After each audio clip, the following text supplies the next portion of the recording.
Hello and welcome to Shoot the Hostage with me, Sarah, and my partner Dan. We're a movie podcast and we cover 8 films per season on a specific theme. Now, we swear, we chat major spoilers, and we occasionally cover triggering topics, so please do use listener discretion.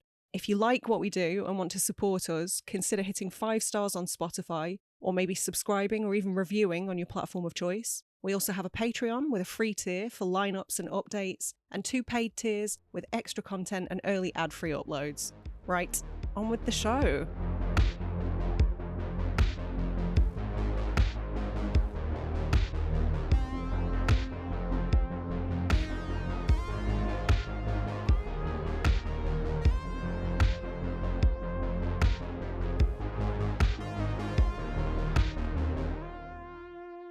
So, Sarah, it's Sunday afternoon, so I reckon we should talk about notorious Sunday movie, Messiah of Evil. I can't tell if you're being sarcastic or not. Is this a Sunday movie?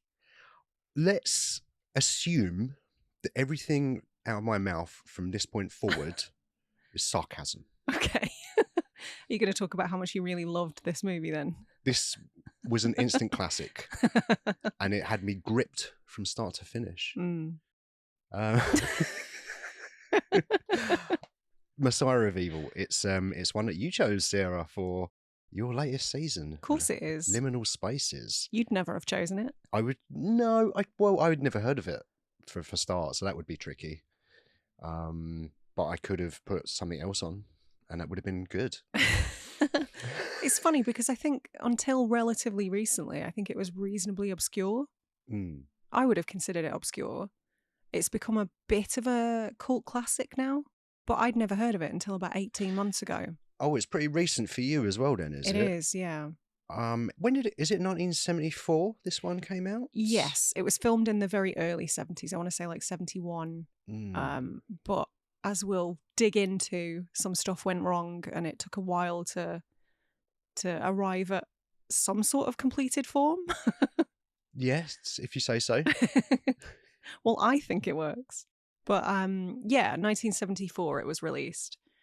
I've made no secret of the fact that I love 70s horror. Of course you do. I think I have more 3. tolerance. Sorry. Yeah, I have a higher tolerance, definitely. I like the weirdness, the art house vibes that kind of permeated 70s horror. I have a pretty strong stomach for a big old slow burn, whereas you may be less so. That's fair. Yeah. But yeah, I think this is one of 3 70s movies that I have on the lineup this season. Oh, is it? I think so. I know the next one is. Yeah. Okay. I think there's another. And the last one was Triangle, came out in the 70s. Yeah. Apparently, yeah. Can we talk about Triangle again? No. Okay. We've exhausted that. We have to move on. Okay. I know you're not thrilled about that. I think, is this the film that you've liked the least since starting the podcast? Yes. Wow. I don't think it's... I mean, I didn't love Life Force. Yeah, but at least that me had either. Patrick Stewart in it. And a naked lady. Sure. I forgot that. I just remember Patrick Stewart in it. It did have Patrick Stewart, yeah. Yeah. But yes, my initial reaction when this movie finished, I was like, what the fuck was that? I couldn't quite believe it was one of those situations where like I just don't get it and I don't understand, and it was quite frustrating because of that. Yeah, I remember you saying. Like, look on Letterboxd, like 4s, 5s, classic all time, and I'm like, what the fuck is like what? I don't get it. I just don't get it. And like, it's not to say that one person likes one thing and another person, it's fine, whatever. I just can't see in it. Sometimes you can go, oh, that's a good film, like, but I didn't enjoy it. It wasn't for me. That happens to me all the time. Yeah, but you can appreciate the artistry, the composition, the way it was shot, whatever. Yeah, no, I get that. But you couldn't find any of that here? I think the most positive thing I can come up with this film is that it was ambitious. Okay. Or like, it had some kind of... You can see that there was some kind of artistic vision there at some point. Yeah. But it was never fully realised. And I don't necessarily apportion blame to anyone in particular. It's just, in my mind, it's not a complete movie. So... Well, yeah, that's fair, because it isn't. Yeah. And I'll be honest, I think giving this 5 stars is definitely over-egging it. if you, objectively speaking, I would agree. Yeah, I mean, if you just love it, and that's fine. Yeah, whatever, that's fine. But yeah, But it is incomplete. I think the editor did a pretty stellar job piecing together a somewhat coherent movie. Scott Conrad. Scott Conrad was the editor, was he? Okay. Yeah, editor of Rocky, Cheech and Chong, Up in Smoke. Amazing. And one of your personal favourites, Class of 1999. Really? Yeah. Oh, I do love that movie, yeah. Excellent. Amazing. Okay. I'd rather have been watching Class of 1999 than Messiah of Evil. You'd rather have been watching anything. I'd rather have been watching a talking cat. Would Messiah of Evil have been better if Eric Roberts was voicing an anthropomorphized animal? Yes, almost certainly. Ah, okay. So that's what it was missing then. This film would have been better if it had Mr Blobby in it. And he was, in fact, the Messiah of Evil. Yeah. See, that would ring true for so many British people. He's terrifying. Mr Blobby? He's a terrifying figure. He's a ghoul. Yeah. He is a ghoul. The big pink blobby ghoul that had a hit song. Yeah. Christmas #1. And a theme park. And I've been. Have you been to the theme park? No. Gutted. I have. When it was open? Or no, when it was closed. Since it's been. I snuck in. But people go because it's derelict. Oh, is it like a liminal space? Yeah. We should go to Blobby World as part of the research for this season. Okay. If it's still standing to this day, yeah. I know it was at least a destination for urban explorers. What about urban podcasters? Sure, let's give it a go. Go and record an episode on the Blobby teacups. Let's branch out. Let's go. We have to get Noel's permission, of course. No, I don't care about Noel Edmondson's permission. No. Okay, fair enough. But yeah, Messiah. Let's start with the title because it had many titles, didn't it? So I hear. Yeah. Yeah. What were they? Well, I know. I think one of the working titles was The Second Coming. Another working title was The Blood Moon, both of which do make sense within the context of the film. But I think so. Yeah. I think Messiah of Evil is the cooler title. Yeah, just words on page. Yes, I would agree. It was going by Dead People at one point. Rubbish. Yeah, agreed. And also, they're not really dead.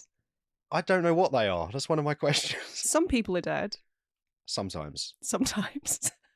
Walter Hill dies. Yeah. But Walter randomly. Hill's in this movie, by the way. We'll get to that. Are you related to Mariana Hill? That's a good point. Maybe. I'm not going to die on that hill. Oh. Sunday jokes. He's brought his Sunday jokes. What other titles were there? The only other one that I know about was it was going by Return of the Living Dead at one point, which I have to say is now taken. But that would have been before Return of the Living Dead. Yeah, that was 85. Fascinating. So Return of the Living Dead, did they take the title off of the working title for Messiah of Evil? I have or no an alternative idea. Title? I don't know, probably not. Is it just a case of parallel thinking then, do you think? Probably, yeah. I mean, I do know that Return of the Living Dead was sort of intended to be like a spiritual sequel to the Romero zombie films. But like in the world of parody, right? Yeah. And Very that's how much they could comedy. get away with a lot of stuff, I think, isn't it? Maybe, but I assume they had to get permission at some point to go ahead with that title because obviously when this was going by Return of the Living Dead, they had to swiftly change it because they were served with a cease and desist from George Romero. Right. Because he didn't want the connection. Okay, but he was fine with the other one. He was fine with a half dog. What was it? Dan O'Bannon? Dan O'Bannon, That's yeah. it. Yeah. That's interesting. There's so many titles. They just didn't really know what they were going to do with it, I guess. Yeah. What was that title that you mentioned? Was it just called The Dead People? Just Dead People, Dead People. No. Which is probably the least... it makes the least sense to my mind. Yeah. But, Messiah of Evil doesn't make a huge amount of sense because we don't really get the Messiah of Evil. That's the stuff that they didn't film. Well, that's the problem, isn't it? There is a hint. Therein lies the rub, Yes. as people might say. They sort of nudge you and go, there might be a Messiah of Evil a bit later. Like, yeah. Be patient. Like, watch this movie. Is it slow and boring? Yes. But don't worry, it's going to pay off later. I disagree that it's They lied to boring. us. I don't think it was boring. Fair enough. But then I am not a moron like myself. That's also fair. You're not a moron. I'm not a moron either. Yeah, but you paused. No, I'm thinking. It's fine. So I first heard about this film about 18 months ago. As I say, we went to a screening of Santa Sangre at the Palace in Broadstairs, and they were advertising this for their Broad Scares season. Is that right? And that's the first time I'd heard of it. I was like, their write-up of it made it sound really interesting. And then I know that Shudder added it quite recently, so it's definitely gotten quite a lot more eyes on it very recently. Yeah, because it was obviously like it came out and then there's a whole problem we'll get into, I'm sure, a whole problem with getting a thing made and then coming out, and then it's what, 20, 30 years before people start going, actually, that film's interesting. I think so, yeah. That's my understanding. But so yeah, this was a first time watch for both of us. I'd had it on the to watch pile for a little while, and I'll be honest, the way I tend to do seasons, the way I come up with themes is I tend to have a movie on the to watch pile or a movie that I really want to revisit, and I go, what could that fit into? I often do the same thing. Do you? Yeah. So this is the movie that sort of sparked the entire Liminal Spaces season. Okay, so this movie is responsible for the entire season. It is, yeah. Interesting. Because I wanted an excuse to watch it. Well, I think it does fit it certainly fits the theme. Yeah, so, very much so. You nailed it in terms of that. So you found out about it from the Broad Scares, and then they released it on streaming. Yeah. So you bought it. Yeah. Because I'm that person. I'd watched a YouTube video about it. I'd heard a couple of other people whose opinions I respect talk about it, and it seemed like something that I would gel quite well with. And I think maybe my viewing of it was more positive than yours because I'd been adequately primed. I mean, obviously, it's just more to my tastes. Let's get that out of the way. But also, I was expecting something that was maybe not necessarily a coherent or linear narrative and was more about vibes. And that's exactly what I got. I think there is more to it than that, and you can definitely see glimpses of something really special. Whether or not that kind of comes to fruition or is tied up neatly enough for you is a matter of personal taste, I think. But yeah, I went into it just expecting like a cool atmospheric vibey experience, and that's it delivered. I'm very happy for you. You don't look very happy. You look vaguely pissed off. I don't know if being... Yeah, that's interesting because I was pissed off when we finished watching this movie. Yeah, you were angry. I know. I don't know. Like, no film has really affected me like that before. Yeah. But I am genuinely glad that you got something out of it. I'm not sure if I had been primed with the correct information that it would have made that much difference to me. Right. Well, yeah, that's what I was wondering because it's not really to your tastes anyway. Maybe some. Like maybe the fact that I wouldn't have been I don't know if I was really expecting a proper payoff because I knew there was some. You'd already explained to me there was some issues trying to get this thing made, so I knew there was something, but I didn't understand quite the extent of it to the fact that they just didn't shoot an ending and they cobbled something together. So I guess that did affect my viewing a little bit, but at that point I was already kind of out. I think. There was never a point watching this going where it's like reeling me in. Even the parts where we watched commentary the other day with Kim Newman, and even watching that when they go and scenes coming up and they're going, "Oh, this is a really like interesting scene. This one stands out," and I'm thinking I could barely keep awake during that scene, and I didn't. And I'm sorry to say that I did. Did you nod off? I did nod off, and I tried very hard not to. Wow. But I did, and not for long. But like in that supermarket sequence, for instance, I must have shut my eyes for 10 or 20 seconds because when we put it on again with the commentary, there was like a 10 or 20 second bit that I didn't recognise. But it's not like I missed anything that would have added to some complex piece of information that I would have needed to complete the narrative because it just didn't matter. I think the only thing I missed is just some old people eating some raw meat, which is fine. Because they do that apparently for reasons that they tell you and explain clearly. But it is sort of relevant in terms of the themes, which I guess we'll touch on a little bit later. Oh, okay. There are themes. Did you know that? No, I didn't. No, that was one of my questions to you. So this film ticks a number of boxes for me. Firstly, 70s. It's got that stylistic element that I absolutely love. It looks like it was filmed on a shoe. It has that bright red, that lurid red fake blood. The colour grading is quite special. I don't know. I just love it. I love it. And when I say it looks like it was filmed on a shoe, that's a little bit harsh because the commentary did kind of lead me to believe that this is the best the movie's ever looked.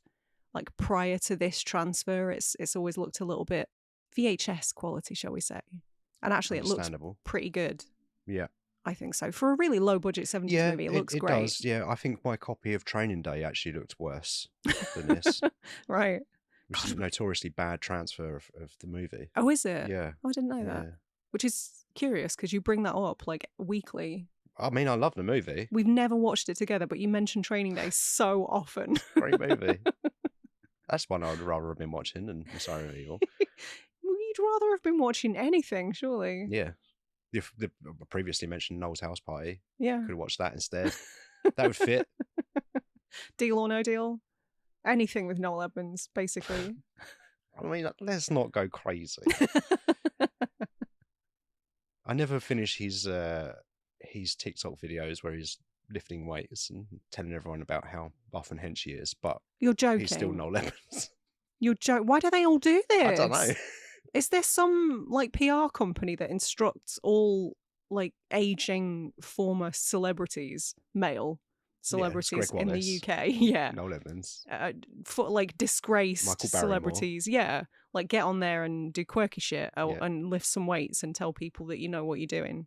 Yeah, they're always trying to start a fitness course or something. There's something. They've all got a cameo, obviously. They've all got a cameo. I'm not interested in a Noel Edmonds cameo. I'd rather have a Mr Blobby cameo. So would I. And all he would say is blobby, blobby, blobby. Blobby, blobby, blobby. Yeah. Oh, I've got to memorise this script. The most predictable cameo message of all time. I don't think Noel Edmonds is the person in the blobby suit. No, he's not. No, is it confirmed? What? I've seen them in the same room at the same time. I don't think that was TV magic. True. Well, okay, yeah, but you've seen Double Impact, which has got two Van Damme. There's not two Van Dammes, but yet there are two on screen. Do you wish there were two Van Dammes? I would rather have been watching Double Impact. I forgot the title of the movie for a minute. The Messiah of Evil. That pause, I'm going to leave that pause in. Usually I trim it up in the edit, but I'm going to leave that in. I want to know what your expectations were going into this film. Oh, what were my expectations?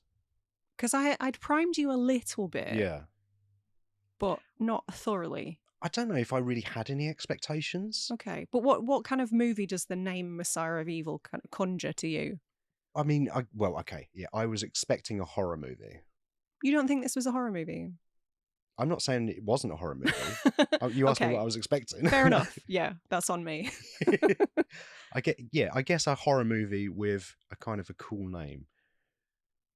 It is a horror movie with a cool name. And liminal. I knew it was going to be liminally related. With liminal spaces. Yeah, I didn't really have any expectations because I'd never heard of it. You'd heard it at Broad Scares. You must have told me at a time. I'd obviously forgotten. And then you're like, we're going to put this movie on. And I'm going, oh, I never heard of that movie. Let's watch this. And you're thinking, yeah, we spoke about it a year and a half ago. And then we put it on. And yeah, we were just off to the races. So yeah, I didn't have any expectations really. You weren't off to the races. You were going backwards. You were so bored. Yeah. I mean, when I say off to the races, like we started it. So I knew that the end was in sight. And that you'd never have to see it again, except when we put the commentary on. And you did, in fact, have to see it again. I don't know. Yeah, I didn't really have any expectations, I don't think. And then as the more the film went on, it just became abundantly clear that it wasn't really for me. I was waiting forever for them to just tie up why Walter Hill was in the movie and what those two characters were doing. Who were they? Why were they there? That feels like that was from a completely different movie. I agree. The opening scene. I agree. The cold open where Walter Hill is just running down the street with the loudest footstep foley I've ever heard. The footstep foley in this is diabolical. I don't know if it's just a 70s thing or what, but everybody had the noisiest shoes on, known to man. Well, interestingly, what they actually did is they reused the coconut foley from Monty Python and the Holy Grail Bullshit. for this movie. Oh, sarcasm. I forgot that everything you said is sarcastic. Yeah, nothing I'm saying is real today. So Yeah, but the young woman slits Waterhill's throat. yes. Then it's credits, Yeah. and we never revisit that. No explanation. There's no kind of make-up continuity that would show you that young woman is part of this blood moon cult, whatever they are. I'm pretty good at faces. I'm pretty good at recognizing people. I do not remember seeing that little girl ever again. Yeah, no, same. And certainly Waterhill we're never told who he is. No, we know he's Waterhill because Kim Newman told us on a commentary. I knew he was in it. Did you? I didn't know I didn't know what Walter Hill looked like, so I didn't know which one he was. But I don't think I knew what he looked like. Apparently, he's in Baby Driver as well. Is he? Yeah, which is a film I've seen a lot of times. Oh, well, that's got to be because of the driver, right? That's just Edgar Wright being a nerd. It has to be. Yeah. Actually, didn't make that connection, but yeah. I love that. Yeah. The Driver's great. Would you rather have been watching The Driver? I'd rather have been watching The Driver, I think. Yeah, that's fair to say. So yeah, cold open, not even really tangentially related to the overarching themes of the movie or the plot. It's another movie. Yeah. Why is it here? It sort of feels like it was tacked on after the fact because, I mean, we didn't really have those sorts of cold opens back in the 70s. That's more of an 80s thing. Is it? In terms of horror movies, yeah. Like get the audience on board and a bit of excitement up front so you stick around. Yeah, because in a horror movie, most audiences have certain expectations. You want the shocks to come thick and fast. So the best way to do that was to open with a death. Like, obviously, the most iconic, the most famous currently is probably Drew Barrymore in Scream. Yep. The one that gets talked about a lot. But that started back in the 80s. I don't believe they were doing that in the 70s. So perhaps it was ahead of its time. Or maybe. Or maybe it was added after the fact by an editor that was in over his head. Maybe, yeah. They tried to make something out of what they shot and realised they had nothing. Yeah. And thought, how are audiences going to stay? Don't know. We need to shoot some more scenes. Who's in the room? Walter. I'm busy at the moment. Well, I'm just about to go on lunch, actually. But no, don't worry. This will take 25 minutes. Well, we only do one take. Go and grab your noisiest shoes right this second. Yeah. Yeah. I assume that's part of it because we sort of get a second opening after the title card, which is Arletty. Cool name, by the way. Arletty. Yeah, I didn't realise what they were saying until I looked up the cast on Letterboxd. Right. Because I just kept hearing vowels, I think. and I don't know why. I've never heard it before, I guess. I was like, what? Who are they addressing? But yeah, she was called Arletty, played by Mariana Hill. Yes. Who I don't believe I've seen in anything else, but she was great. Me neither. I've never seen her in anything else. Don't recognise her. May or may not be related to Walter. Yeah. Driving. She's driving. No, so the opening, but prior to that, is that the hallway shot.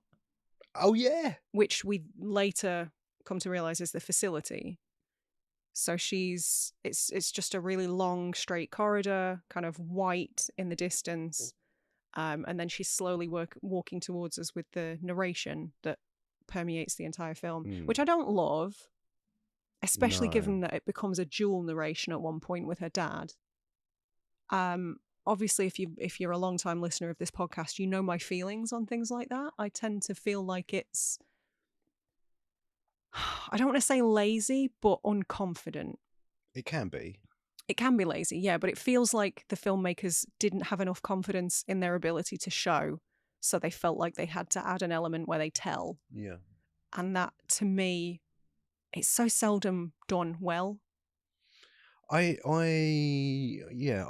think I probably overall have less of a problem with it than you.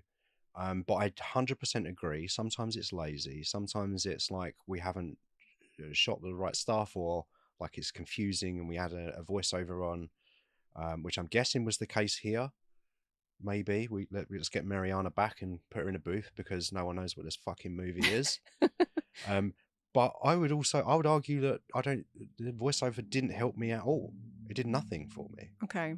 But I had forgotten about that intro scene with her walking in the corridor, which is in her mind, I guess. Well, we see it again, don't we, at the end? We do, yeah. It's a bookend. It is a bookend. Your favourite, yeah. But yeah, I didn't hate the narration in this, but I certainly don't love it. As I say, I don't think it's utilised brilliantly, but I do wonder how impenetrable this film would have been without it. I understand why they did it. And potentially some of the reasons are beyond their control, as we'll get to. So she arrives in a place called Point Dune, which used to be called New Bethlehem. In real life? Well, they say that in the movie. I don't know. Okay, but there is a real Point Dune, yeah. In California. I believe so, yes. This movie's set in California. Yes. She gets to the gas station. Yeah. In a car. Mm-hmm. And the first person she meets is just firing a weapon into the darkness. Yeah. No red flags. No. Absolutely fine. Yeah, and there's howling in the distance. There's this sort of animalistic sound that you can hear in the darkness because that's right. There's no other lighting. Like the petrol station is surrounded by blackness. Like it's totally dark, which it's just is super creepy. This super bright beacon of artificial consumerist lighting just dumped right there in the darkness. So you do get some of the themes. I said the word consumerist. Is that a theme in this movie? Yeah, of course it is. Really? Yeah. Okay. Which I guess is why they went to Return of the Living Dead for a potential title. Okay. It definitely does have some links back to Romero. Don't make me appreciate this movie in any way. Well, that's what I'm here to do. That's my job Stop today. it. No, because I won't. I don't want to watch it again. But I might just go, do you know what? I should give it a bit more credit. Maybe, yeah. But maybe not. Maybe not. But yeah, so she meets this random guy at the petrol station who looks like he's been punched in the face repeatedly. He's got that boxer's face. John Bernthal? Similar, yeah. I didn't check for cauliflower ears, but who knows. He is a little bit unusual. She chats to him for a little bit, and then another guy shows up in a red truck. And he is a 7-foot tall albino with nystagmus. Just another regular night with regular people in a regular place. Yeah. I do love that setup, to be honest, because something I don't love is using people with physical differences or disabilities and using that as like, oh, see, they're creepy. I think that's really regressive and I don't love it. However, the actor sort of leans into that so much that he is genuinely menacing, and I think that mostly comes from the pitch of his voice, like his delivery, rather than the way he looks. But yeah, I don't necessarily love that choice. Yeah. But he is a creepy dude, and he has dead bodies in his truck. Yeah, he does, doesn't he? And they've got no eyes. And they've got no eyes. Yeah. But they do. Are they the people that kill the gas attendant? Because he dies after Hill leaves. Yeah. We go back into the gas station, and the gas attendant gets killed. Well, yeah, the car almost comes down on him, but he backs away in time, and then this backlit human descends from the car and kills him. Right. Do we see how he's killed? No. But we see the aftermath. We see the bright red claret, which we mentioned earlier. Yeah. Which makes you think of giallo. Makes me think of giallo. Yeah. Which is part of the reason what I think this film is so confusing as another reason as well, because like I don't know what this is, and maybe that's a good thing. I don't know. That's fair. But it's another thing that makes me think, nothing is consistent. It just feels like a patchwork quilt of ideas that doesn't really tie together. I can appreciate what you're saying, and I don't disagree. It definitely has a number of different elements. It's cribbing from giallo and European art house stuff. I know on the commentary and online, people keep mentioning names like Jean Rollin, but I'm a Philistine and I have to hold my hands up and say I've never seen a single Jean Rollin movie. You never seen anything by Jean Rollin? I thought you were going to say Rollin. Henry? Yeah. I've never even seen like a single Ingmar Bergman movie. I have. Yeah, even you have. Even I've seen Seventh Seal. Yeah. Boring. And you hate stuff like that. It's really boring. But so a lot of the references I didn't necessarily understand, but I could tell, like, I'm familiar enough with European horror and specifically giallo that I was definitely able to see that influence throughout. I know, like, Mario Bava was mentioned quite a few times, even Lamberto Bava. I definitely see all of that. But when I see that bright red blood, I'm always reminded of one of my favourite movies, which is Don't Look Now, the Nicholas Roeg directed film. And I did look into why the blood was bright red in the 70s. So I have a sort of answer. Oh, go on, because I had an idea, but I wasn't sure if I was right. Well, what's your theory first? Something to do with ratings and the fact that brighter blood doesn't look as brutal somehow, or less realistic, so it's more cartoony. Yeah, that's a really good guess, actually. Apparently, there was like a standardized recipe at the time for filmmakers that was pioneered by a guy called Dick Smith, and also a technical aspect of it was that due to film limitations, there were only so many kind of shades of red that you could see, and if it was too realistic, it just would have looked brown or black on screen. So obviously, it's funny, isn't it? Because when you're a kid and you're sort of taught sciences and things like that, you know, we are taught that blood is red, even though it's much, much darker in real life. It is kind of like a dark browny red. But because of that, I think it makes sense to me that it was a brighter red that would be A, picked up on film, and B, you can't misconstrue it. If you see red liquid coming from somebody, it's like, of course that's blood. Yeah, no, I agree. That sort of idea is already planted in your head. So it's just something that we all agree on. Yes, blood is red. This is a shared delusion. Guys, gather around. We all agree now that blood looks red. Yes. Yeah. Yes. Okay. Even though it doesn't. Don't want anyone to sue us when they go to hospital. Yeah, interesting. Yeah. Okay. Yeah. So, So in that gas station scene where you see that blood. Yep. The engineer is then hoisted up. Is like lifted up. Yep. Why is that happening? Because it looks cool. Okay. I guess. Okay. So whoever killed him has attached him to the hoist. Yeah. And then only for us, because there's no one else in the garage. Yep. We're gonna kill him and make it look cool, guys. Yeah. Don't stop watching now. Look, he's going up. Well, I guess it's more barbaric, isn't it? Like, it's not enough to just kill somebody. They're kind of making a display of him. Yeah, you have to hang them from a roof. Some sort of plinth. Yeah. I don't know. We watched that. Obviously, we already mentioned we watched the film and then we watched the commentary. So a couple of times I saw that, and the second time I was looking out for it, and I had just the same question, just like, why is this happening? That's fair. I didn't. Well, that's where the confusion started, really. Anyway, I guess technically it's from the first scene because it never paid off. But at that point, I'm still thinking we might pay off this Water Hill scene after this. Well, it doesn't make a huge amount of sense that they kill the gas station attendant, because he sees the bodies in the back of the truck and then just like pulls the tarp back over them and kind of does the "I will say nothing" face. So he clearly sort of knows about these weirdos and is just staying in his own lane. Well, I assume he was shooting at these weirdos because he said that he was shooting at dogs. Yeah, which there aren't any. Which there aren't any. And if I would apply, God forbid, some sort of logic to this film, then I would guess that he's firing at these not zombie, blood, not dead, moon dwellers. Also not vampires. People, not vampires. Whatever they are. Undead but also alive. Yes. Who knows? They bleed from the eyes, though. We know that much. Yep, we've seen that. Yeah. We bleed from the moon. I think maybe applying logic to this is a mistake. I think this definitely sort of applies its own dream logic. No shit. Yeah. Could have fit in Dream Season. I could have gotten away with putting this in Dream Season. Maybe. The whole film does feel like a bit of a fever dream. But it literally is, isn't it?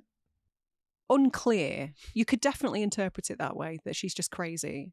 I personally think that's the only way to interpret this film. Okay. Because that's what they're telling you. That's what they're showing you. They're saying, look, this person is in a hospital. But is she there because, like, as a result? Like, she sort of explains that she was found and... Oh, true. That's true. Yeah, I've changed my mind. Her mad rantings got her locked up because nobody believed that there was a dark stranger under the blood moon and that people were consuming human flesh. It sounds insane, Dan. Now you mention it. I think that everything that happens in this film is real. Literal. Yeah. See, I have changed your mind already. Everything's real and it's brilliant. We've only really talking? We've only really talked about Arletty so far, but there are some other characters in this movie. Yeah, there are. There's a man in a suit. Is he called Tom? No, he's called Thom. Thom, yeah. Like Thom Yorke. Yeah, Thom Yorke. Yeah. Okay. I'm big white man with a 70s haircut, wearing a white suit and a waistcoat with a zip. Yeah, I don't like the waistcoat. I've never seen a waistcoat with a zip on the side. No, I don't get it. Unless it's like for a stripper, you know, like the rip away. Like the pants with the poppers up the side. That's what it is, isn't it? Maybe. Yeah. Maybe that's, because they got it from a costume shop probably because the budget was so low. So do you reckon that character is moonlighting as a male stripper? Not a successful one, but potentially, yeah.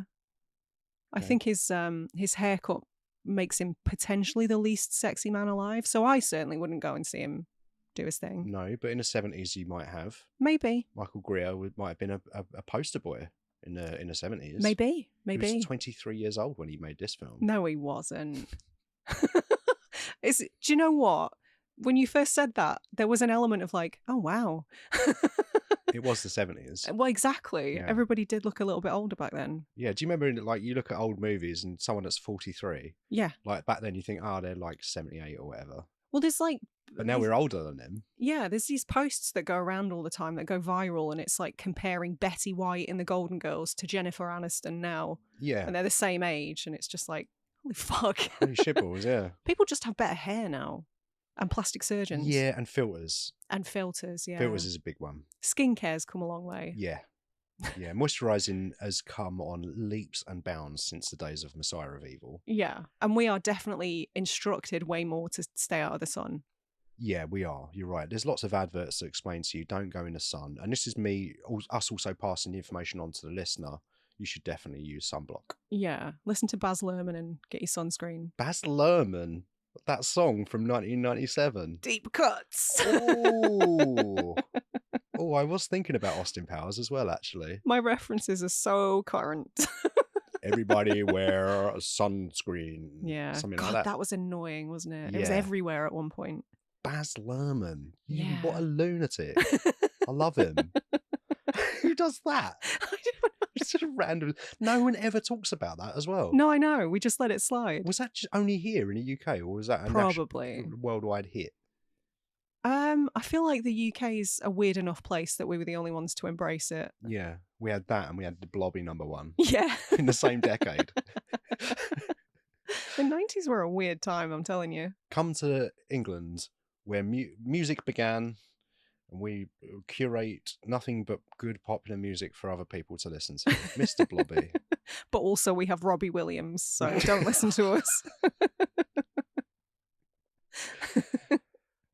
Oh. One of my favourite things for a while when Better Man came out at the cinema was TikToks of Americans discovering Robbie Williams and going, what the fuck is this? Do you think loads of Americans went because they thought they were going to go and see the movie about that famous comedian? Probably. Wouldn't surprise me. Hey, when's Robin going to be on the screen? I haven't even touched on Mork and Mindy yet. Who's playing Robin in this movie? Why is he a monkey? Don't worry, Chris O'Donnell will be along in a minute. It's a different Robin. It's not what you're thinking. Have we got to talk about Messiah of Evil? We should, then? Yeah, we should. So Arletty meets Tom and... the others. Ladies, whose names I can't remember. Laura and Tony. Tony. Anitra Ford and Joy Bang. I believe it's Bong. Bong. Bong. Bang. Bang. Bong. Bang. Bong. Bong. I think you should clip that for the best of show at the end of the year. Just that 20 seconds. Okay. I might use it as like the maybe the in-between sound effect between clips. Just both of us are going bong. Yeah. We could just use it. We could do another version, just go bong. Yeah. On the news tonight, like in that sort of situation. Okay. I'm just going to do a clean one so I can clip it. Go on. Bong. So Arletty is told by a blind woman and a man at an art gallery, I guess. Oh, so her dad is an artist. We haven't even mentioned that. Her dad's an artist. She's come to Point Dune to find him. She goes to an art gallery where presumably her father's work was sold. The guy tells her to go to, I think it's a motel. She goes to the motel. She finds Tom. I've immediately forgotten their names, Tony and Laura, who are being regaled with a story by a homeless man who's sitting next to a TV. And it is, I believe Kim Newman mentions this on the commentary. It's very Twin Peaks, but I think when we were watching it the first time, I think I'd already said I was getting big David Lynch vibes from this movie. That's fair. Obviously, David Lynch was already making films at this point, so it's hard to say who influenced who. When did Eraserhead come out? And Elephant Man? They were 70s, right? Elephant Man was 80s. It might have been 1980. Of course it was, yeah. But he was at least making short films. Yeah, he was around, certainly. yeah. But yeah, definitely big David Lynch vibes in this. I believe some of this could possibly have been an inspiration for him. Definitely, it feels that way. In a way that David Lynch will just shoot a thing and it won't make any sense. And someone will go, what does that mean? And he'll go, ah. Bless him. God love him. Like I said this before and I'll say it again. He's my favourite filmmaker whose films I generally don't like. Yeah. I quite like that description. Yeah. Although I do like a lot of his movies. And we may even talk about him some more this season. Yes, and I think you're right. Yeah. Yeah. But I do really enjoy that scene. The story that the homeless man is telling is quite creepy and tragic. So that's, I don't know, I think that definitely goes a long way to sort of adding to the atmosphere that's building. Just the general weirdness, the uncanny valley vibes of this place. But yeah, she meets Tom and his friends. And then later that night, they just are in her house. That's right, because she moves into the art gallery studio where her old man was living. The coolest set, by the way. It is pretty cool. It's like I was thinking to myself, do you know what I would live in that? It's so creepy. You just get a little sim rig in a corner. But I'm all about a hanging bed. After I've seen that, I'm thinking, we could do that. We could just hang a mattress on a frame from a ceiling, and you could put a little clip and frame system. And this is the tangents that my brain went on when we were watching this film because I had no just other thinking stimuli. About anything other than the movie itself. You could fit a little mechanism to the ceiling, so you could push it up in the you get up in the morning, push the bed back up, and clip it to the ceiling. It's like when people have a bed, like a collapsible bed that's in a cupboard. Exactly right. But that rises. Yeah. And where's completely wasted space in your house that you never use? The ceiling. This is genius. Unless you live in the Sistine Chapel. Is that the one where that artist painted that drawing on the roof? Yeah. Yeah. You probably shouldn't do it to that. They probably wouldn't let you. No, I'd be very surprised. You have to build some sort of secondary rafter system. Yeah. It's not attached to the building in any way. Or you could just suspend them from the floor, you could get acros or something. Oh yeah, they definitely allow this. Yeah, that's all fine. Are there any drawings on the floor? I don't know. I've never been. Well, if there are, we could just cover them with carpet tiles or something. Okay. We were talking about Messiah of Evil. We were, because Tom and his friends are in Arletty's father's house. That's right. Yeah, of course. They broke into a gaff. This bitch needs to start locking her doors. Get the fuck... What are you doing in here? Yeah. Get the fuck out. But that's what I mean about very Lynchian vibes, because why the fuck are you not telling these people to leave immediately? It's very woozy and dreamlike and nonsensical. And I'm kind of here for that. I don't mind that at all. But I can see why it would frustrate you. I can see why it would be I still don't really know why it made you angry. But I can see why it would be a frustrating ride. I think in a way I just sort of felt like I'd wasted my time, I guess is part of it. And I know that that's not actually true because obviously we're covering it for a show. So there's that.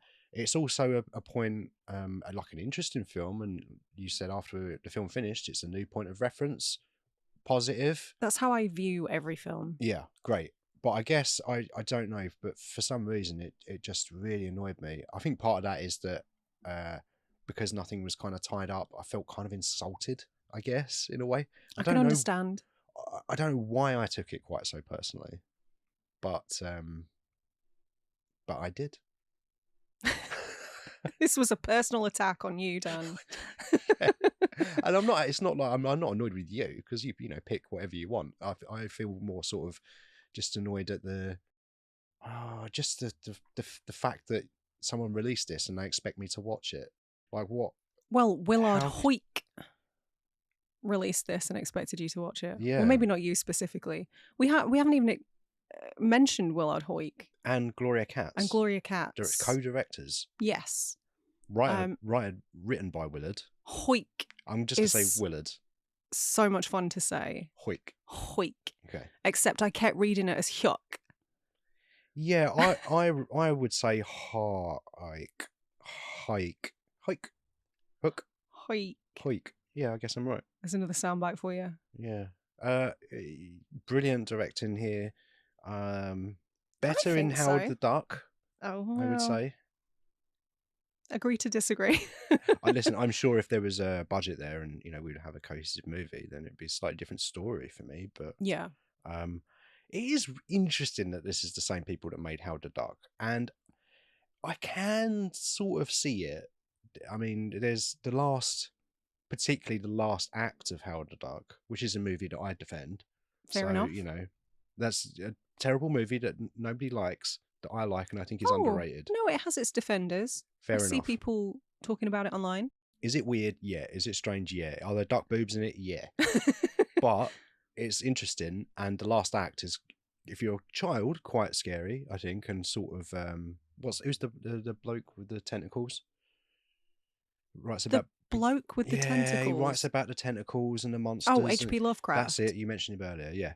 And it's got like that sort of vibe at the end of it as well. Well, so does this. That's why I'm mentioning it. Yeah. I don't know if I would have arrived at that conclusion by myself, but I've heard a number of people refer to this movie as Lovecraftian. And I do sort of see that with the setup. Yeah, it's more the when they're talking about the legend and the mystery around the man in black, I guess. You call him that? Would you? I think they called him the Dark Stranger. The Dark Stranger. Yeah. Okay, let's go with that then. Because that was also Michael Greer. Right. I believe. You only see the back of that guy, and then very briefly at the end where he's wearing a hat that sort of obscures his face. So played by the same guy that played Thom? Yes. So you have the Dark Stranger who's always in black. Thom has a white suit. Mm-hmm. What do we mean by these things? Well, I think Thom is the Messiah of evil. Oh, you think that Thom is literally the baddie and he just doesn't know it? I don't know. I don't know if this was... maybe it was like a budget thing. Maybe they knew they would never show his face, so it kind of didn't matter who played the Dark Stranger. I don't know if it's all that relevant because Tom doesn't seem to react in the way that you would expect him to if he knew what was going on. No. He seems very scared at one point. Yeah. Yeah, it doesn't really tie up, but it's interesting to think about, I guess. Mm. I mean, there's definitely some good and evil going on there. I don't know if I would call Tom good particularly. He's no, he's a shitbag.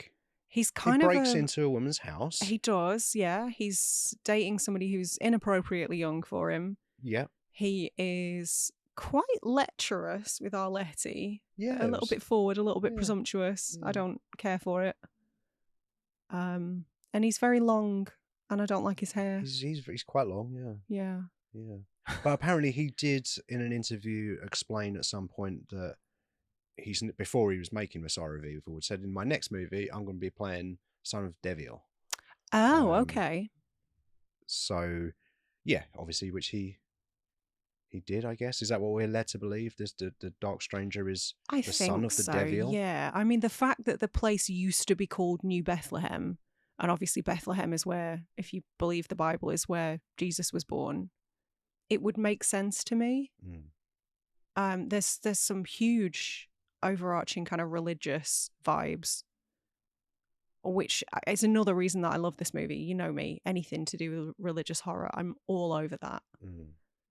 But I'm frustrated that they didn't get the opportunity to delve into that in the ways that the film sort of hints that they will. Yeah. I don't want to say promises because, you know, but there are definitely some heavy hints that there is some sort of devil cult, or I don't know, stuff that we just that never really comes to pass.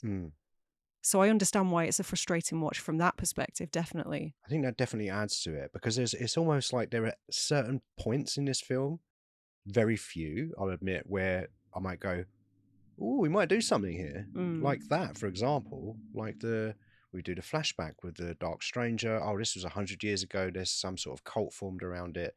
Moon dripping blood for some reason. Standing on the beach staring at fire. Yeah, something cosmic horror, possibly eternal evil, something. I'm like, oh, that sounds interesting. But then it's like, no, actually, she's just lost her mind, we think. Maybe. And you've sort of, even if you are to sort of take everything that we see literally, you've kind of got to fill in the gaps with your imagination, which can work. But not everybody wants that experience when they're watching a movie. I don't mind that experience, but there's got to be enough in there for me to come to a conclusion that works, either like with one way of looking at it or multiple. I don't mind if it has multiple ways of looking at it, but some of them have to make some kind of sense in my head, and feel like that's what I've been shown. Yeah. In a way.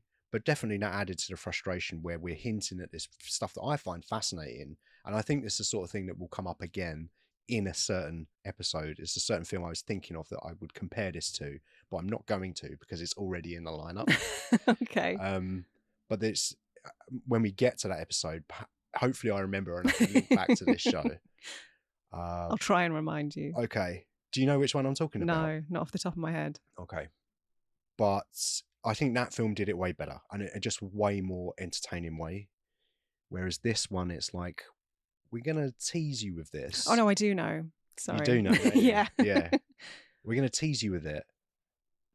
And that's it. And that was definitely, that definitely added to my frustration of this. Not to mention that I found it really quite dull. Long scenes where we're just talking for 10 minutes about sometimes nonsense. Yeah. And I'm like, what am I supposed to be latching onto here? And I find that frustrating. And it's a similar reaction I have to a lot of Lynch's films as well. Okay. But I don't know, I think I would, if you said to me, would you prefer to watch this or a Lynch film? I would go for Lynch, I think. Because at least I know the guy and there's some sort of angle that I think he might be coming from. Mm-hmm.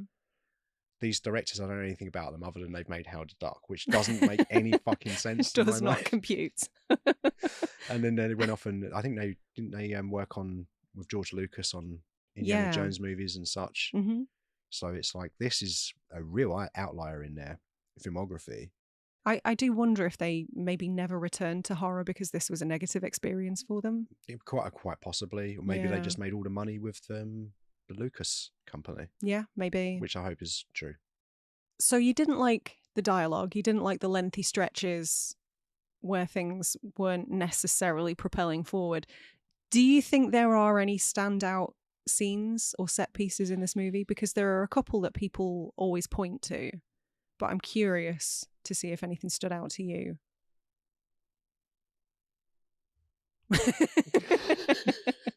I'm going to take that as a no. I did that for comic effects. Right. No. You prick. No, all jokes aside, yes, there's a couple of images that have stuck in my mind. Okay. There is one where, and this might perhaps be the picture on the Letterboxd page for the movie or IMDb or something, but it's the light blue background in the window with the silhouette of the person holding their palms up to that. I think that's just a beautiful image in and of itself. Mm-hmm. We see that a few times. Right, okay. So that was quite interesting. Yeah, I love that as well. I liked that. 1.5 second frame of the movie.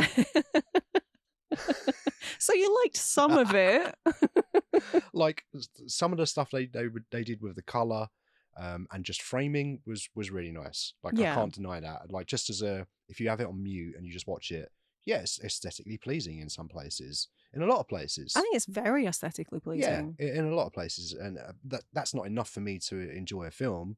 I'll just go and look at a painting at that point. You know, that's fair. You know what I mean? Yeah, that's what I'm going to do, isn't it? Right, Terry Tibbs. So yeah, just a few sort of key images, I guess, stuck out to me. Like yeah, that. I agree. The one that you pointed out was one of my favourites as well, and returns at the end. And it's part of why I love the set dressing in this movie and why I love the house, like Arletty's dad's house, because that kind of, I don't know if it's like a balcony, but some of the furniture, there's a staircase, and that window specifically looks very like it's straight out of a church. And that to me is kind of further lends weight to the religious theories that we talked about, but also just looks phenomenal, I think. And I assume they built it from scratch for this because obviously it's destroyed at the end when people jump through the windows. Yeah, which is happening for some reason. I don't care. I loved it. Jumping from the roof. I don't care. Someone watched that Gary Busey movie. Your worst nightmare, butthorn. Yeah, which I would rather have been watching. Yes, yeah. Don't I know it at this point? What have you got some set pieces or something that you want to talk about then? Well, yeah, there's quite a few. I mean, the set design, I love the bedroom that Tom and his friends are in, Tony and Laura. So yeah, remember that time. Oh. Well, girlfriends? I don't know. One of them leaves. I don't know what their arrangement is. What's that thing called when you have polyamory? Are you polyamorous? Yeah. Polyamorous. Yeah. Sure. A polyamorous relationship, isn't it? Yeah. So it seems. Yeah, they have some sort of arrangement. But what? That's what that is. So formal. They have some kind of arrangement. Well, presumably there's been a conversation. I don't know. I mean, it was a different time, so maybe not. I don't think people just like fall into these relationships, do they? I don't know. I don't have any experience. Me neither. Anyway, I love that room. Like the blue skies with the clouds painted on the walls and the huge plant, the fern, the kind of satin bed sheets. I don't know. It's just so cool. I think it looks really cool. Satin bed sheets are lovely in the summer. It is peak 1970s, which is probably why I think it's so cool. Yeah. But also the rest of the house as well. The paintings on the walls downstairs that presumably her dad's done. They were very interesting. Yeah. I liked the like perspective stuff they were doing with the all of the murals on the wall was very interesting. It reminded me of my dad. My dad used to do shit like that. Okay. He used to stay like sometimes I'll get up at 7, 8 in the morning. My old man's still up. He's been up all night doing a fucking mural or something and trying to like doing some art with some black electrical tape. Fascinating. But he did some stuff with perspective as well, which made me think of my dad actually, which was quite nice. So my favourite part of this movie is the part that made me think of my old man. Yeah, good.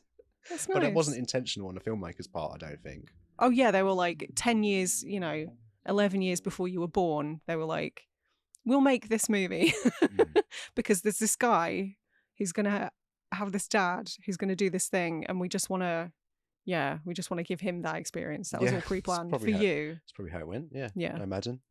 Willard Huyck had you in mind. But the drawings and the paintings were interesting, and obviously someone had to do that. Yeah, like production designers, artists on set would have had to have done that. So it's impressive to look at. Yeah, and I just like it's supremely creepy. Like just this, all these like almost faceless men. They're all men, which is, I guess, to a woman alone is super threatening and really creepy. But they're all men like in trench coats, in formal wear, and then you've got what looks like the inside of some sort of shopping centre, like there's an escalator painted on the wall and stuff, which again feeds into the whole consumerist theme. Do you know that would every day that would fool me? Would it? Yeah. I would like wake up in the morning. Oh, let's go upstairs. Oh, fuck. Yeah. Someone press the emergency stop button, the fuckers. I hope somebody took some of this stuff home with them and it's hanging in somebody's living room. It's in an attic with a fake kangaroo penis. Yeah. That's what I think. I like to think there's just an enormous warehouse somewhere where film props and art pieces from unrelated productions go to die. It's like that the warehouse in Indiana Jones, except it's all film stuff and not like weird alien relics. Yeah. Which would you prefer? Indiana Jones. Would you? I'd rather you want be the watching alien Indiana stuff. Jones. No, I mean, never mind. I'd rather be watching Kingdom of the Crystal Skull than Fuck off. I'm sorry. No way. Yeah. It's got Harrison Ford in it. I don't care. It's dog shit. Yeah. You're insane. Sorry. Yeah, there's a couple of scenes that we obviously have to talk about because they're the truly notable ones that everybody mentions. But there's the scene with, I don't know if she's Tony or if she's Laura. She's Laura. She's Laura, okay. Because she decides that she's had enough. She doesn't want a fourth being added to their situation. Three's fine, but that's four's my a limit. crowd, yeah. So she's like, I'm gonna leave. I'm gonna steal their car. No, I'm not. There's no key in it. So she accepts a lift, and prior to the scene that everybody talks about is one that I really love, and that's that she's sort of walking through. It looks like some sort of construction site. There's what looks like a lot of unfinished houses around. Sort of timber frame buildings there. Remind me of 310 to Yuma. Did it? Okay. But in that movie, quite literally, they couldn't afford to build the set. Right. So they just shot what they had, and it works great. I wonder if the same is here. Maybe. But no, then, mind you, the budget was so low that they couldn't even afford a foundation for a house. Maybe that's why they ran out of money, because they had put all these timber frameworks up. They stuffed all their money on that for that one scene. Yeah. And a fake rat that a guy bites the head off of. Yeah. But just when she's walking through that construction site, I really, really loved that, because that to me is prime liminal space. That's when I think about liminal spaces, I think about scenes like that. And it's just so creepy, so atmospheric. The way it's lit, the way it's shot, she's sort of shot from above. I loved that. It's quite isolating. Yeah, like massively. it does feel like that character is very much alone in this like weird space with the unfinished. There's a vulnerability that comes with that. Yeah, absolutely. I find the whole notion really scary. And then obviously we get the lead up to the supermarket scene. And again, when she's walking up to the supermarket, we get that wide shot. You see the supermarket from far away. She's following a single person. They're the only two people around. Again, isolated. And then she's just walking around this empty supermarket and she keeps catching glimpses of people, and then ultimately sees, I don't know, maybe 10, 15 people around the butcher's section who are just consuming raw meat. Just shoveling raw meat into their gobs like it's a Universal Soldier movie. But it's shocking. It's a shocking image. It certainly would have been in 1974. Yes. Yeah, there's that too. You've got to try and look at it through the lens of someone watching it in 1974, I guess. Yeah. I mean, obviously, we have things from the same era, like The Exorcist, to compare it to, which is genuinely still shocking today. I think it has moments that are still like, have my jaw on the floor. I love that movie. It's a good movie. It is a great movie. Would you rather have been watching that? Yeah. Kill Surprise. Any Exorcist movie. Oh no, even Dominion. Have we Believer. seen Dominion? I haven't seen Dominion. What about Exorcist Believer? Was that the newest one? Yeah. Yep, rather be watching that.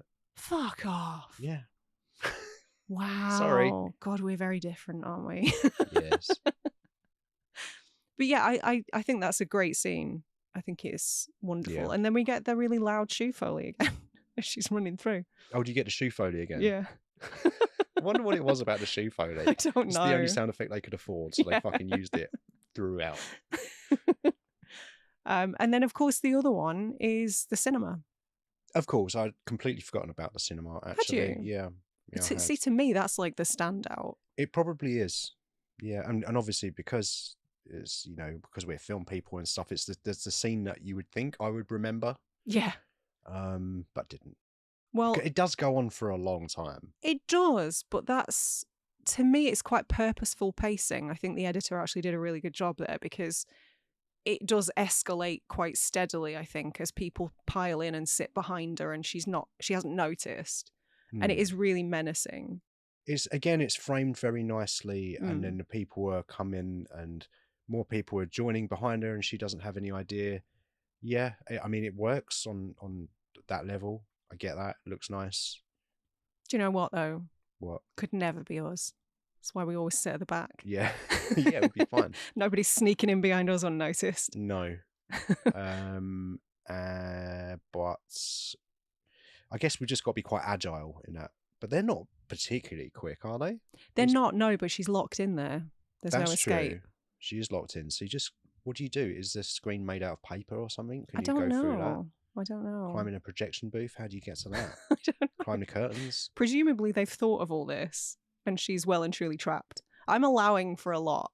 Okay. I think I'm giving them some grace here. I think to get anything out of this film, I think you have to allow it a lot. And maybe that's part of my issue, is that I'm less willing to give it the benefit of the doubt, because to me, I'm just like, look, it's not a finished film. So like, how can I even rate this? Again, you're not wrong. Yeah. Like, I can't disagree with that. It may be the film that is the most unscorable, like, because I don't know, I found it difficult to have an objective opinion on a movie that's not finished. Yeah, I can appreciate that, but it is a film. It has been released as a feature film, so all you can do is appraise it on what you see. That's what they said. Yeah, they said it was a film, and they put it in a box. But you know what? I could take a shit in a box and say that's a gift. You and can release say whatever it as you want. Battlefield Earth. Yeah. Would you rather have been watching Battlefield Earth? No, surely not.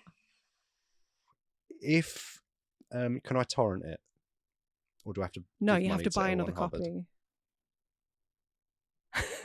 Okay, on the basis that I'm giving money to Scientology, then I would actually reluctantly watch Messiah of Evil. Oh, we found one.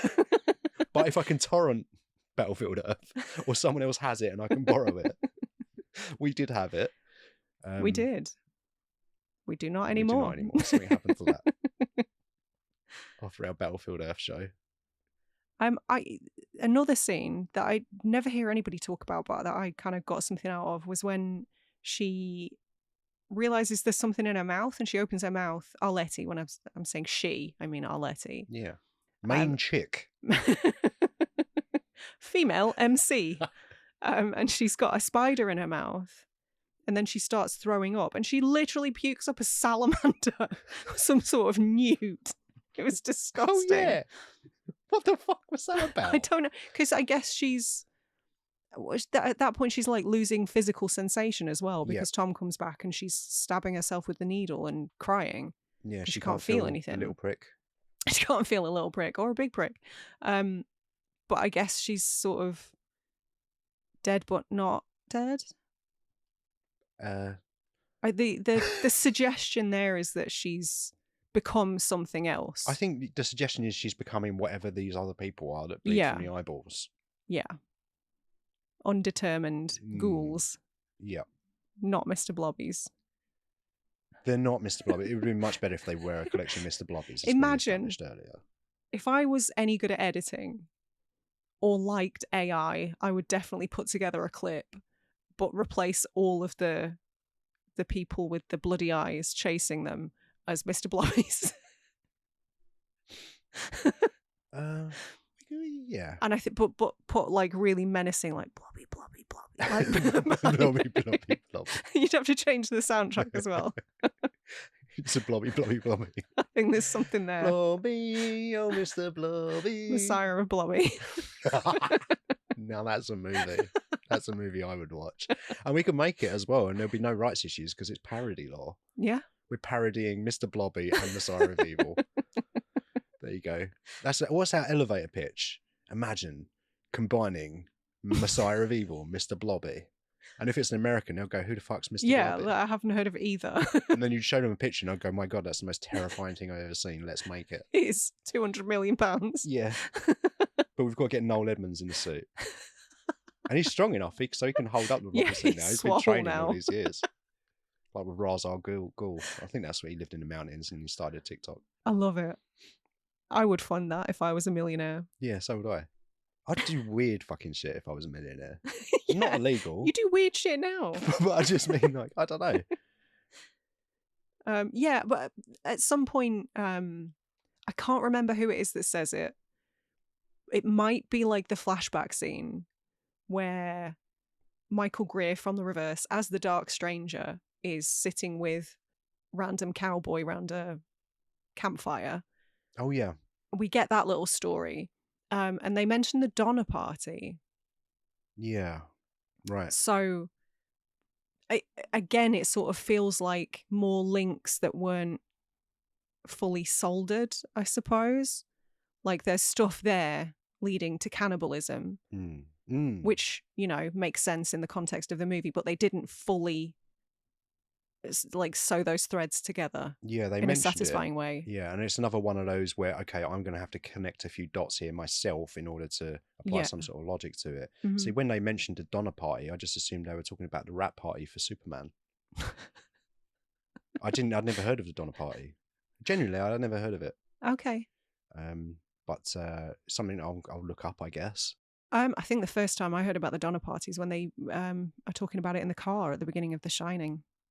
Oh, right. Are they talking about it in that movie? Oh, I guess I have heard about it then, but didn't know then what that was either. Yeah. So, but again, that's a really interesting element that I wish they'd done more with. Obviously, it does link back to the cannibalism, but I don't know. It's just not like a fully fleshed out thought. No pun intended. Yeah, fleshed out. Yeah, I was going to pick you up on that, but you beat me to it. Unsatisfying again, I guess. Quick mention of the score. Didn't love it. What was it like an electronic vibe? It was fully electronic, yes. Synthy, was it? Fully synth, yeah. I'm surprised you didn't get much from it then. But it was crap. I don't remember it, I must admit. I think the guy has like 2 other credits. Okay. The composer. But it just maybe. But it just sounds like a kid who got a Casio keyboard for Christmas and just went ham and started pressing every button simultaneously. Yeah. I didn't get a huge amount out of it. It did. I will concede that it added to the weirdness. It did add to the strange, uncanny vibes of the whole thing. But I certainly would never listen to this in isolation, like a lot of synth scores that I love. I guess that was sort of added possibly because it's popular. And obviously we're in the post-production stage here, so we know what we're dealing with or what we're not dealing with. So we're going to try and add these elements maybe that will bring in, will keep people in their seats. We'll do a kill at the start. We'll add some cool synth music. I'm not sure when synth was properly popular, you know, but obviously, what year was Assault on Precinct 13? Was that 72? Was 76 maybe? Do you know, I can't remember off the top of my head. Here's Halloween. Is it 78? Halloween's 78, yeah. I think I would say Assault on Precinct 13 is 76 then, if I had to guess. Well, it's funny because a lot of people do associate synth with the 80s, but I do, I guess. Yeah, but I think most of us underestimate how prevalent it was prior to that, even in popular music, not just in movies. I think I'm trying to guess whether or not it was added because it was already established and cool, or if they or if it was cheap. I'm going to go ahead and say cheap. One guy with a keyboard is a fuck ton cheaper than an orchestra. Yeah. Let's say that. Probably, yeah. Cheaper than Hans Zimmer and his gang. I mean, I suspect that's why, obviously, you've mentioned Carpenter as a comparison point. I suspect that's why he did most of his own scores initially. I don't know, because he's clearly got a love for music. Like, he's toured, he's put out vinyls. Like, he's in bands, yeah. He is a musician as well as a film director, but more musician now than he is a filmmaker. Well, yeah, thank the Lord. I disagree, but I never saw The Ward. Well, quite. We don't need any more of those. Like, if he could get back to the magic of his Vampires, peak. No, fuck. Get out. I think they're fun movies. Ghosts of Mars is toilet. It's not good. But Vampires is okay, but Vampires not great. Yeah.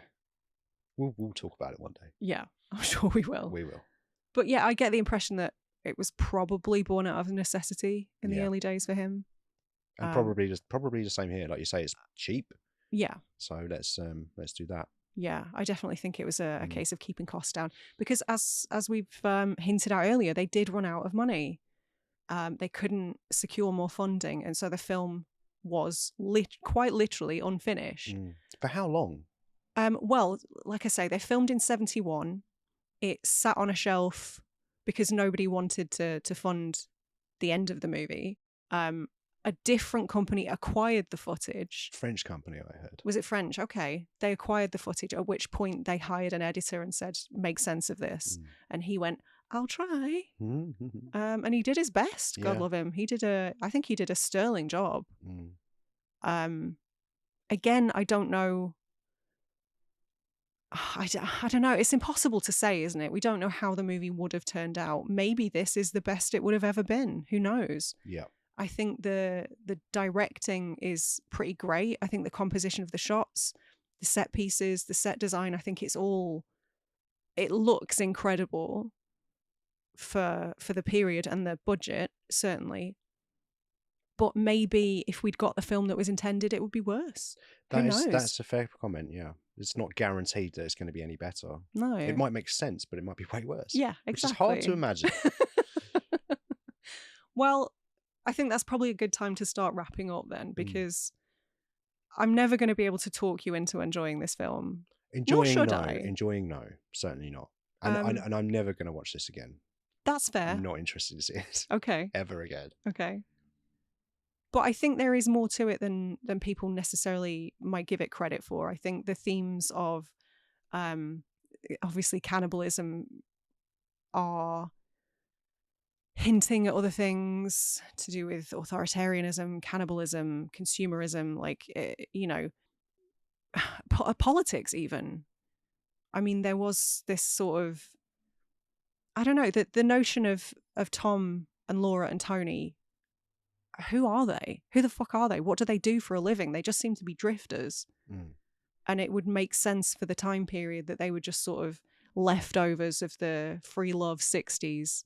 And there's this sort of prevailing sense of ennui surrounding them, like they're listless. As like they're sort of relics of an old era. Now we're entering like the Reagan era. Yes, things are changing. Right leaning. We're moving away from the progress. That we made in the 60s. Yeah, things are changing rapidly, and they're, like you say, leftovers. Yeah. So I think there are some interesting things that are hinted at, and there are some deeper themes that are touched on. I just wish it was. I don't know. I wish they'd sort of picked a lane and stuck to it. Yeah. As it stands, you've already said, like, it's basically a series of scenes that look cool, but that are linked tenuously. But that being said, I still loved it. I'm really glad that you did. And I think you've explained yourself perfectly. Oh, good. I just disagree with you. Yeah, that's fine. That's fine. Yeah. That's fine. We do disagree sometimes. I actually don't disagree with you on many points that you've made.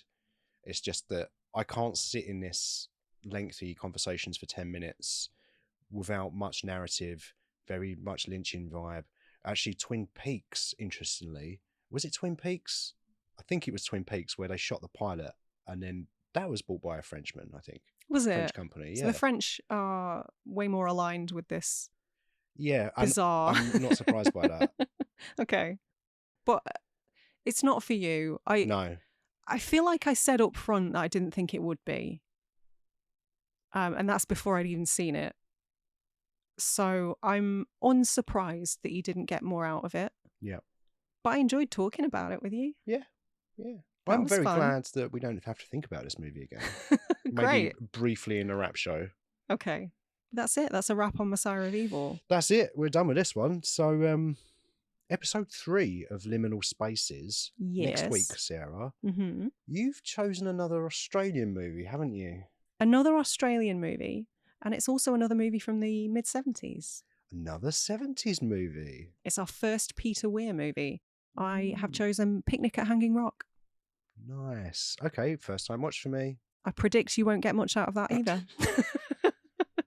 Come on, it can't be any worse than Messiah. No, this is, well, we'll see. And also, it's directed by Peter Weir, director of Witness. Yes. So we'll have to watch Witness as preparation. Oh my God. Yeah, we probably should watch Witness, shouldn't we? It's my favourite Peter Weir movie. Cool.